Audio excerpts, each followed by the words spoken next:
Македонската револуционерна организација по Првата светска војна се нашла во особено тешка и сложена состојба, во состојба на распарчена и поделена Македонија.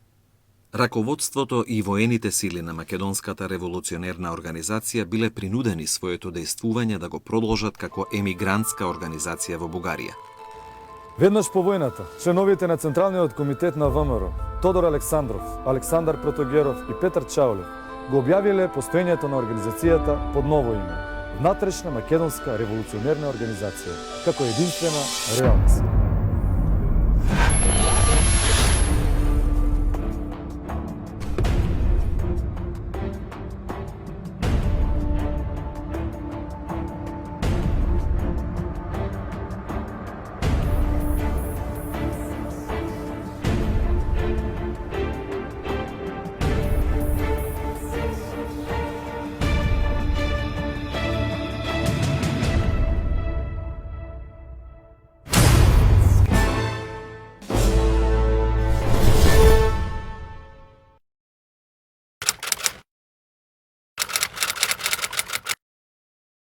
Есть один самый важный момент после Первой мировой войны.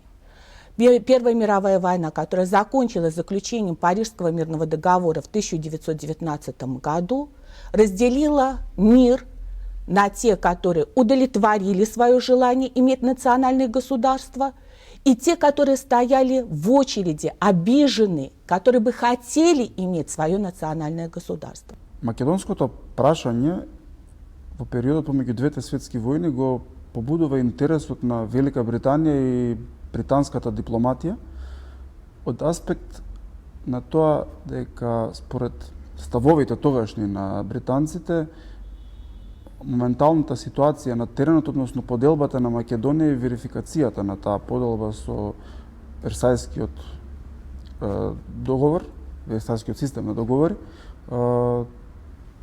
фактички покажува дека Велика Британија е подготвена на се, само да не се наруши таа рамнотежа на Балкан, односно да не бидат загрозени интересите на нејзините сојузници, Кралството на србите, хрватите и словенците и Грција. Во таа борба на британците за зачувување на статус кво состојбата, најголем противник во почетокот на 20-тите години е Советскиот сојуз, бидејќи колку британците се трудат да се задржи актуелната состојба на теренот, толку советите, односно болшевиците, се трудат таа да биде нарушена.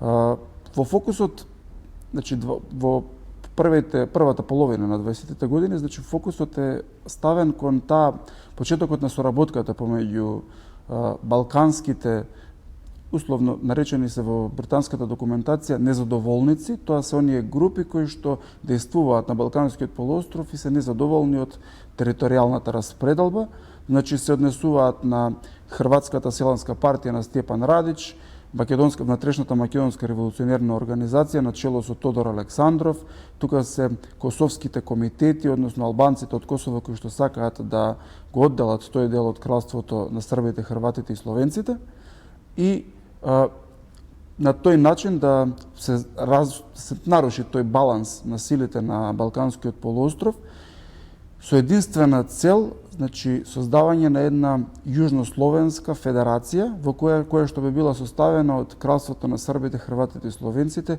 и Бугарија, меѓутоа во која што би се нашла и една автономна Македонија. Со самото доаѓање на чело на организацијата, или поточно, во Првата светска војна, кога веќе на Балканот се создаваат едни нови политички околности, нови струјења, нови поделби во однос на Македонија, тога знаеме дека Македонија потпадна под власта на новоформираното кралство на србите, хрватите и словенците. Тодор Александров, тој не само што ја обнови организацијата, значи после Првата светска војна, туку на некој начин ја направи самата организација, именувајќи ја како ВМРО автономистичка, значи тоа значи дека се бори за автономија на Македонија. Значи не само како револуционерна организација, со воспоставување на тој четничкиот институт, значи со организирање на вооружени комитски чети и навлегување во Вардарскиот и Егејскиот дел на Македонија, значи, во сударите со новите окупатори на Македонија. Туку на некој начин тој ја разви организацијата во општо народна, бидејќи во тој период таа стана многу привлечна, многу популарна, не само сред македонското население во Вардарскиот дел на Македонија, туку и меѓу македонската емиграција во Бугарија, каде што беше широко прифатена и се разбира беше и финансирана.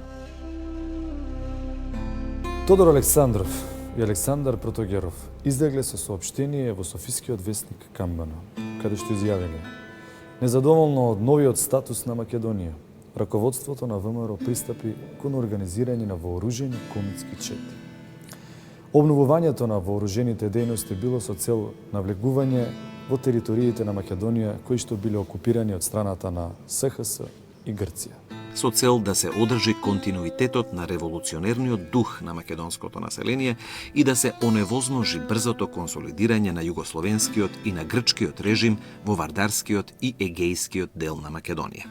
Под парола дека води борба за извојување на автономна Македонија, Централниот комитет на ВМРО сметал дека со таквиот вооружен протест ќе го сврти вниманието на европската дипломатија кон нерешеното македонско прашање и ќе влијае при склучувањето на дефинитивниот мир на конференцијата во Париз. Својата милитаристичка програма ВМРО ја најавила уште со првиот мемуар испратен до председателот на Париската мировна конференција на 1 март 1919 година, потпишано од Тодор Александров и Александар Протогеров како задгранични представници на организацијата, каде што тие напишале дека се додека не се реши македонското прашање како што сакаат тие, нема да има мир на Балканот. Исто така таму напишале и дека македонското население не сака Македонија да остане распарчена и поделена и не сака во никој случај таа да остане во рацете на кралството СХС и Грција. По завршувањето на Првата светска војна, македонското прашање се разгледувало на Версајската мировна конференција, но во комитетите не за нови држави, туку за национални малцинства. И тоа кај државите кои што се обидувале да докажат дека македонското малцинско прашање е некакво наводно бугарско, односно српско малцинско прашање. Во едни такви услови, возобновената ВМРО на Тодор Александров го издигнала лозунгот за автономија на Македонија. Оттаму во историските документи неретко за организацијата на Тодор Александров се употребувал и терминот ВМРО автономистичка. Таа речиси во целиот период на додека Тодор Александров бил на чело на Централниот комитет го протежирала лозунгот автономија за Македонија во низините етнички и во низините географски граници. Покрај тоа, Тодор Александров со писма од 22 и 26 август 1919 до делегатот на Централниот комитет на ВМРО на Париската мировна конференција Димитар Наумов барал да се заземе пред големите сили за прокламирање на Македонија како независна држава. За време на одржувањето на Париската мировна конференција, Тодор Александров се залагал за создавање на комитет во Париз, што ќе работи за создавање на независна Македонија. Исто така, на своите пријатели во странство, тој препорачувал да се ангажираат за испраќање на делегати македонци што живееле во Цариград, Швајцарија и во Букурешт, за да одат во Париз и да земат учество во Комитетот за независна Македонија. По решението на Париската мировна конференција, кога Вардарска Македонија му беше доделена на новоформираното кралство на србите, хрватите и словенците, Централниот комитет на ВМРО излезе со новата парола дека ќе се бори за самостојна, односно автономна Македонија. За спроведувањето на новата политичка ориентација, Централниот комитет на ВМРО, предводен од Тодор Александров, ги афирмирал програмските цели на Гоце Делчев и ја прогласил ВМРО за автономистичка. Истовремено објавувајќи дека таа ВМРО е продолжување на Гоцевата ВМРО. Почнува Александров да сондира мислење за возобновување на организацијата, например со Владимир Руменов е карактеристичен еден разговор кај што му вели: што мислите, ние мораме да ја возобновиме ВМРО, Македонија мора да се ослободи од робството. Одговорот му е: можи, но не со тебе. што значи Александров има тогаш голем притисок од масите, меѓутоа ја покажува својата способност. Оди во илегала, ја возобновува Македонската револуционерна организација, се определува повторно на големи чети, на револуционерна акција против српската и грчката политика, ја следи бугарската политика и гледа дека се доближува до Србија, се подпишува Нишката спогодба 21 година, како што знаете, и станува Александар заколнат непријател на бугарската влада на Александар Стамболиски и веќе почнува да размислува за судбината на Македонија лека полека како посебна државна судбина и во 20-та година, веќе при крајот на 20-та година, Александров се определува за полна политичка автономија на Македонија или за независна Македонија.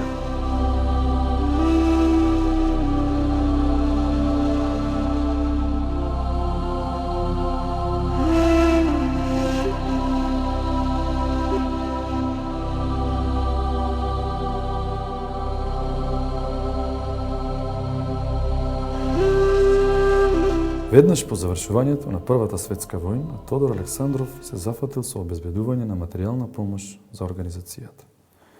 ВМРО во октомври 1919 година имала на располагање 800.000 лева. Според разузнавачките извори на кралството на СХС, германците пред евакуирањето на своите единици од Бугарија му дале на Тодор Александров 20 милиони германски марки за организирање комитски чети. Со расположивите средства, раководството на ВМРО ги плаќало поактивните членови околу Тодор Александров, како и невработените војводи, и тоа од 600 до 2000 лева, а четниците по 400 лева месечно. Уште во јануари 1919 Тодор Александров од касата на организацијата им испратил пари на пунктовните началници на Горна Џумаја, Петрич, Неврокоп, Струмица и други, и месечна помош за издршка на татко му на Гоце Делчев.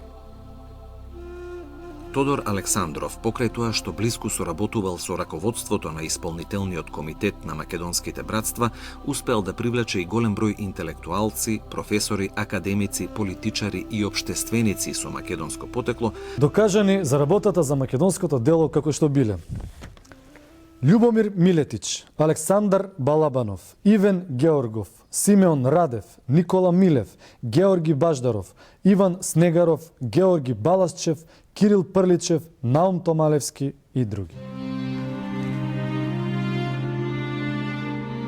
Покрај тоа, по иницијатива на Централниот комитет на ВМРО, била формирана Илинденската организација од старите револуционери, учесници во Илинденското востание. Веднаш по формирањето, Тодор Александров му испратил 100.000 лева на раководството на организацијата за нејзините потреби. Со помош на овие средства, почнал да излегува и весникот Илинден, преку кој Илинденската организација во овој период станала главен фактор во пропагирањето и поддржувањето на вооружените акции на четите на ВМРО, прокламирајќи ги како патриотски дела. Во периодот меѓу двете светски војни доста големо влијание во политиката на Македонската револуционерна организација во решавањето на македонското прашање игра Италија. Нејзиното соперништво е со Србија, уствари и со Југославија, како една земја која била непријателска со Југославија, таа го поддржува сепаратизмот на Македонската револуционерна организација и во тој дух може да се рече дека извесно таа го помага македонското движење во нивната борба за извојување на одредена нивна политичка програма. Тројцата членови на Централниот комитет на ВМРО, Петар Чаулев, Тодор Александров и Александар Протогеров, се сретнале со италијанскиот воен представник во Софија, полковникот Лоди. Како резултат на добро извршените разговори и преговори, тој нив им оставил 6 милиони италијански лири на располагање за извршување на нивните задачи, а тие ставиле свој постојан представник во Рим.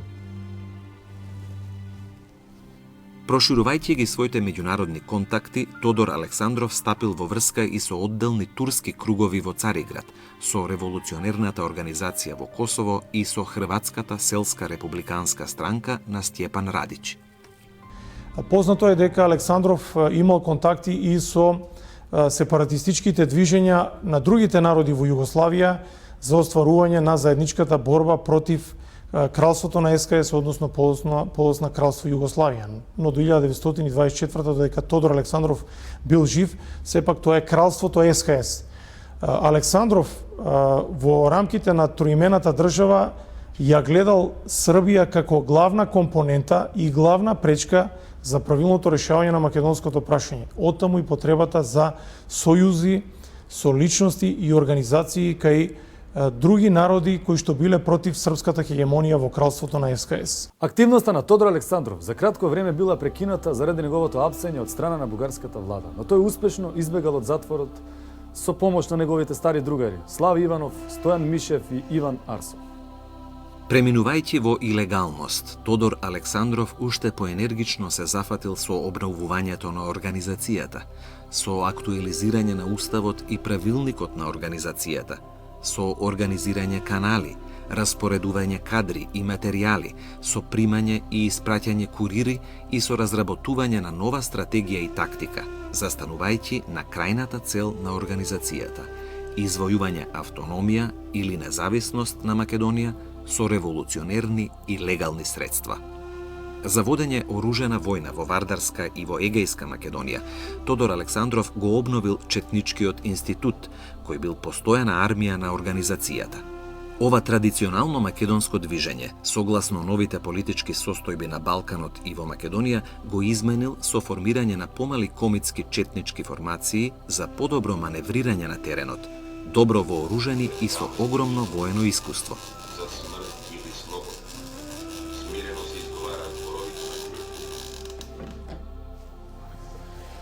Четите биле подчинети на Централниот комитет на ВМРО, кој што им определувал реони на действување и го одобрувал нивното влегување во Македонија.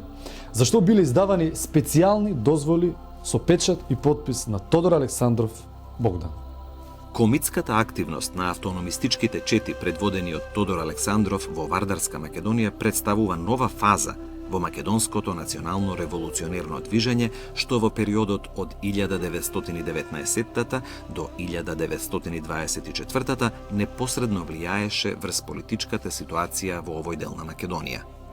Вооружените акции што ги предизвикуваат комитските чети на ВМРО, како и против акциите на државната власт и на нејзините чети, според пишувањето на лондонскиот весник Таймс, ја претвориле Македонија во арена на безбројни гранични и внатрешни инциденти. Во овој период, името на ВМРО и на Тодор Александров не се симнувало од рубриките на европскиот, белградскиот и софискиот печат. ВМРО била прикажувана како масовна вооружена народна организација, каква што не била ниту една друга воена организација или политичка партија на Балканот, која никогаш дотогаш не обединила таква широка народна маса што ги употребувала сите средства против српската власт во Македонија.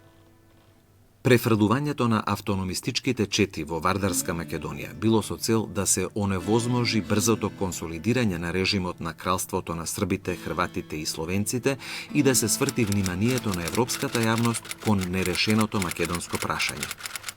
Со ваквиот вооружен протест, ВМРО сметала дека ќе добијат материјал за покренување на дипломатски акции и ќе влијаат кон изменувањето на решението по однос на Македонија на Париската мировна конференција или ќе предизвикаат интервенција на големите сили и ќе го држат отворено македонското прашање.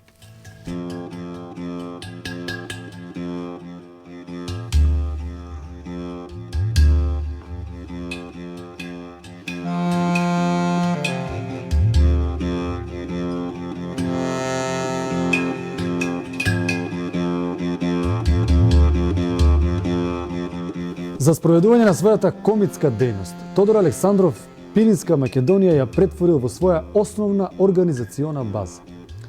Како што вели Поп Гентинзон, дописник на весникот Време од Балканот, тој вели дека сите овие млади луѓе тероризмот го гледале како единствено решение за постигнување на нивната цел, за постигнување на своите културни и политички стремежи. Лозунг «Независимая и объединенная Македония» был поднят в ВМРО после Первой мировой войны и мог быть услышан исключительно от сильной организации. Как параллель возьмем два случая. Хорватию, потому что на Балканах было два наиболее сильных движения. Это хорватское национальное движение и македонское национальное движение, представленное в МРО Тодором Александровым. В Хорватии Степан Радич, который выступал за интересы образования хорватского национального государства, он поставил вопрос перед Советским Союзом, в частности, о признании его партии как субъекта международного права, выражающей интересы хорватского народа. Из-за особых интересов, которые были у Советского Союза в это время на Балканах, Степану Радичу было отказано в этом праве. Именно поэтому разочарованный он вернулся из Советского Союза. В отличие от Степана Радича, Советский Союз признал за Тодором Александровым, за его организацией, право выступать в качестве международного субъекта, защищающего интересы создания македонского государства. За поорганизирано преминување на комитските чети во Македонија, во Вардарскиот дел на Македонија, Тодор Александров во градот Кюстендил направил четничка република, каде што комитските чети се опремувале, се организирале, им биле издавани дозволи. Во таа четничка република се предпоставувало дека четите комитите на Тодор Александров броеле некаде околу 1500. Само 300 веќе биле префрлени во Македонија, во Вардарскиот дел на Македонија. Исто така се претпоставувало дека имало околу 3000 бивши комити кои што биле распоредени на разни функции во Бугарија. Исто така во Вардарска Македонија најбројни биле четите на Иван Јанев Брлјо од Штипско, потоа на Панчо Михајлов во Кочанско и исто така на Ѓорѓи Вендев во Струмичко. Централниот комитет на ВМРО на 11 јуни 1920 изработил посебна директива за дејноста на организацијата во Македонија, подпишана од Тодор Александров, која тргнувала од основната цел извојување на слободата под форма на автономија или независност на Македонија во нејзините етнографски и економски граници. ВМРО сметала да се создаде една легална организација под името Македонски федеративен сојуз, со задача да оствари соработка за заедничка дејност со организациите и партиите во другите области на Југославија на следните основни начела. Секоја област да има целосно самоуправување со свое народно собрание, со официјални јазици на мнозинството од населението и заедничко народно собрание со представници сразмерно од сите области, заеднички министри и заеднички официјални јазици. Оваа нова ориентација за прифаќање на федеративната идеја за Македонија во рамките на кралството на србите, хрватите и словенците со легални средства и методи всушност представува нов облик на политичката програма на Тодор Александров за време на парламентарните избори во Вардарска Македонија. Федеративната идеја за Македонија не е прифатена. Централниот комитет на ВМРО издава решение за обновување на револуционерните акции за автономија на Македонија. Тодор Александров му напишал на пунктовиот началник на Кюстендил, Ангел Узунов, да го повика кочанскиот војвода Симеон Георгиев, кој живеел во Кюстендил, и да му го соопшти решението на Централниот комитет на ВМРО за обновување на револуционерната акција. На 24 јуни 1920 Тодор Александров заедно со четите на Славе Иванов и Симеон Георгиев преминал во источниот дел на Македонија, каде што действувал околу 6 месеци во Паланечко, Кочанско, Кратовско и во Штипско, раководејќи со главниот штаб што бил сместен во околината на Кратово. Со таков борбен дух го запознал дописникот на парискиот весник Журнал Пол Ерио, кој посредбата напишал: Тој човек кој што е душата на македонската револуција поседува една железна волја и неговиот решителен дух не престанува да ги воодушевува оние што го обкружуваат. Доаѓајќи во овој дел на Македонија, тој веднаш пристапил кон обновување на старите редови на организацијата со цел да ја издигне до таква положба да стане главна опасност за зачувување на поредокот и сигурноста на новосоздадениот режим на кралството на СХС. Најпрвин, организацијата била обновена во Штипската, Кочанската, Кратовската и Церевоселската околија, каде што во сите поголеми села Тодор Александров формирал чети и селска милиција, а во околиите и комитети, кои што воспоставиле своја пошта и судски апарат. Објавувајќи го своето присуство во овој дел на Македонија, Тодор Александров доставил писмо до раководителите на комитетот во Штипскиот округ, во кое ги охрабрувал дека српските власти не можат да го спречат правилното решение на македонското прашање, оти, како што вели тој во писмото, не сегаси тоа што не сегасне. На 28 јуни 1920 година тој испратил окружно писмо до членовите на ВМРО во Македонија, во кое изјавил дека борбата за ослободување на Македонија ќе продолжи додека не се извојува автономна управа на трите дела на Македонија.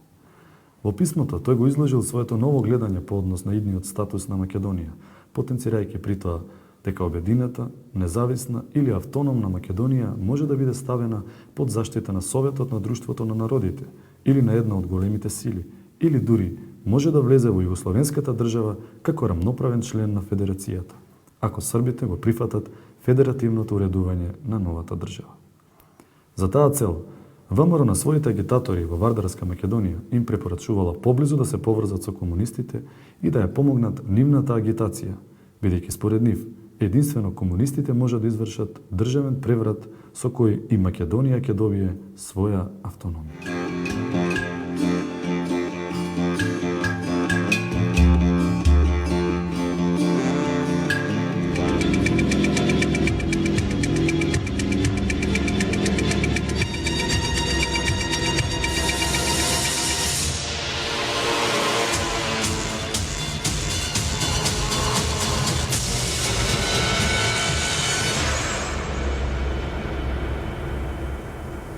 А советская разведка работала на Балканах очень хорошо. Первая, самая мощная агентура советской разведки была на Балканах создана в Болгарии. Именно поэтому они хорошо знали, в каком состоянии находится ВМРО. Они докладывали и доносили, что 5000 вооруженных бойцов, отряды готовы к моментальным действиям. Но в случае мобилизации ВМРО способно поднять не 20 000, а 100 000 человек. 100 000 человек – это основной фактор. Если 100 000 человек вооруженных способны поднять революцию, революция бы победила бы на Балканах. Поэтому из практических интересов необходимо было привлечь ВМРО на свою сторону. Привлечь ВМРО на свою сторону могли только признав лозунги ВМРО. И поэтому вынуждены были пойти на компромисс и принять лозунг ВМРО Тодора Александрова «Объединенная и независимая Македонија». Во овој период меѓу двете светски војни, комунистичката партија, односно комунистичката интернационала, во делото својата стратегија го поставува прашањето за национално поробените народи како дел од светската револуција, така што македонскиот народ како национално поробен народ влегува во таа агенда на Коминтерната за да му се помогне во неговата национално ослободителна борба. Така што Коминтерната, ете имаме ние и директните преговори нели кои ги врши со македонската револуционерна организација, се прават обиди, значи таа организација да биде поддржана за да може на Балканот во одреден период кога ќе се дигне одредена револуција, тие национално поробени народи да бидат дел од таа револуција. Непосредно пред парламентарните избори во Вардарска Македонија, Тодор Александров и самиот се вклучил во агитирањето меѓу македонското население во Штипскиот и во Кочанскиот крај и за избирање на представници од народот, кои во договор со другите сепаратистички елементи на кралството на СХС ќе бараат Македонија да влезе во составот на кралството како посебна автономна област. Пред самите избори, Тодор Александров со посебно писмо се обратил и до граѓаните на Штип, отворено повикувајќи ги да се групираат и да започнат легална борба за федеративно уредување на Југославија. Доаѓајќи на самиот терен во Вардарскиот дел на Македонија, меѓу македонското население, Тодор Александров во септември 1920-та упатил писмо до министерот за внатрешни работи на Бугарија Александар Димитров, во кое му напишал: Господине министре, пред неколку месеци го напуштив царството, угнетувано од тиранскиот режим, наметнат од вашите другари и од вас, и заминав за мојата поробена Македонија, за да го исполнам, како што јас сметам, својот долг кон моите несреќни сонародници. Осудувајќи ги намерите на министерот Димитров за преземање мерки против ВМРО, за создавање чети за борба против неа, па дури и за негово убивање, Тој во истото писмо напишал: Јас не припаѓам на ниту една бугарска политичка партија и нема да се зачленам во таква до ослободувањето на Македонија. Треба да го знаете и следново. Никој не може да ми го одземе правото да располагам со својот живот, како што ќе сметам за корисно и да работам според моите сили согласно со моите сваќања за мојата поробена татковина. Кој ќе се обида да го стори тоа? Уверен сум, благодарение на закрилата на провидението и на поддршката на организираното македонско население, ќе си ја скршите без друго главата.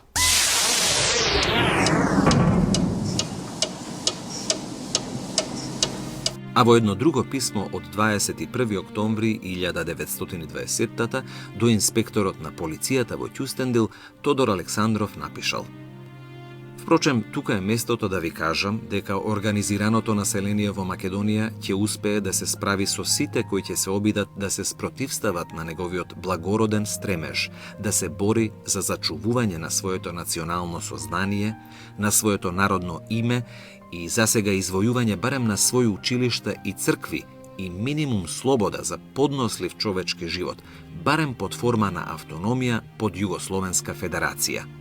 Во бројните документи и циркуларните писма на Централниот комитет на ВМРО, напишани и подпишани од Тодор Александров, како и во мемоарите, меморандумите и декларациите испраќани до бројни европски институции и меѓународни организации во првите години по Првата светска војна, се содржани неговите залагања во однос на политичката програма на ВМРО, за проблемите околу решавањето на македонското прашање, за карактерот, целите и задачите на македонското дело и на ВМРО, за идниот статус на ослободена Македонија и слично. Исто така, неговата обемна епистоларија со неговите соработници и многубројни бугарски и европски државници, политичари, дипломати, општественици, новинари, научни и културни дејци единствено содржи мисли, идеи и апели за ослободувањето на Македонија, создавањето посебна македонска држава и создавањето автономна, самостојна, независна и обединета Македонија во нејзините етнографски и географски граници. А во едно писмо е сублимирана и неговата животна и револуционерна верба. Македонија заслужува слобода. Треба да биде слободна. Ќе биде независна. Со таа верба живее, легнува и се буди секој македонец, каде и да се наоѓа тој.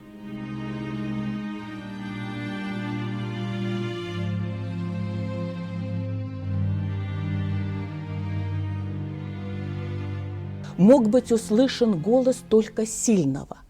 И чем сильнее была ВМРО, тем ярче и громче мог быть услышан голос этой организации в мире.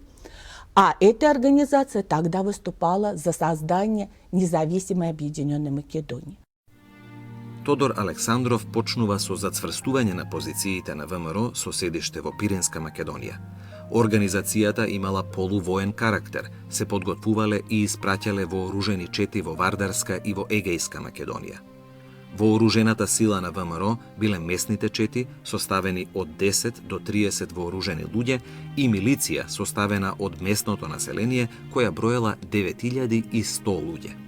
Покрај тоа, ВМРО изградила вистинска воена, административна и судска власт, наложувала казни и пресуди на сите оние кои не се придржувале на незините наредби, како и на своите членови кои ја компромитирале организацијата. Податоците за бројот на вооружените комитски акции и извршените убиства упатуваат на констатацијата дека во период од 1919 до 1924 година во Вардарска Македонија, а особено во источниот дел на Македонија, владеела вистинска вонредна состојба, исполнета со перманентен тероризам. Според официјалните податоци на владата на кралството на СХС, Во периодот од 1919 до 1924 во Вардарска Македонија биле регистрирани 217 комитски препади и напади. Покрај организирањето на комитските чети и преземањето во оружени акции, автономистичката ВМРО на Тодор Александров развила и широка пропагандна активност преку печатот, со цел да ја подготви европската јавност за своите идни акции во Македонија и на својата организација да ја даде поголемо значење. Така, тој за еден лондонски весник ќе изјави: "Ние сме сигурни во успехот и очекуваме само дипломатски момент на нашата борба." А во еден момент, чувствувајќи се доволно подготвен и сигурен во своите акции, тој изјавил: Јас можам кога ќе посакам, односно кога ситуацијата ќе го диктира тоа, во секој момент да превземам една голема акција. Мојата организација е како една локомотива која што стои под полна пареа и во одреден момент ќе тргне во правецот кој што јас сум го избрал.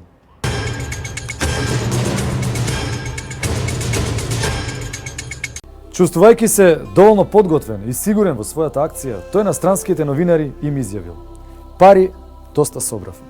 Оружје во Македонија пренесовме колку што требаше. Од ништо не се плашиме, организирани сме добро." Во септември 1920 година Тодор Александров на Александар Димитров му испратил застрашувачко писмо, насловено како "Прво предупредување", во кое му напишал: "Заради мерките што ги превземал против автономистичките чети и заради формирање на федералистичките чети и нивно испраќање во Вардарска Македонија, тој му се заканил дека без друго ќе се скрши главата.